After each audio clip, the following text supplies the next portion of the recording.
ఉంటది. కూలి పనికి వెళ్ళి రోజుకి 60 రూపాయలు తెచ్చుకుని 3 పూట్ల తింటున్నాం. అలాంటిది మా బుడ్డదాన్ని కాలేజీ పంపించి ఓ పూట పస్తులు ఉండమంటారా ఏంటి?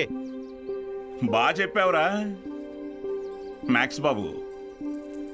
మా ఇన్స్పెక్టర్ సురేష్ గారిని చూడండి, కట్టింగ్లన్నీ పోను నెలకు 4,500 రూపాయలు సంపాదిస్తున్నారు. అదే సారాకోట్ సోమిగాడు వాడే ఎరా అక్షరం ముక్క రాదు, నిషాని, కానీ రోజుకు 500 రూపాయలు సరుకు అమ్మందే కొట్టు ముయ్యడు. మరి చదువుకున్నాడు కంటే బాగానే సంపాదిస్తున్నాడుగా. ఇంకేంటి మీ చదువుకున్న గొప్ప.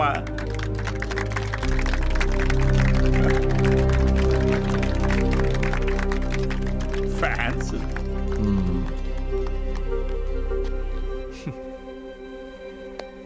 సరే, టైం పాస్కు ఒక కథ చెప్తాను, వినండి. రామేశ్వరం అనే ఊరిలో ఒక పడవ నడిపేవాడు ఉండేవాడు.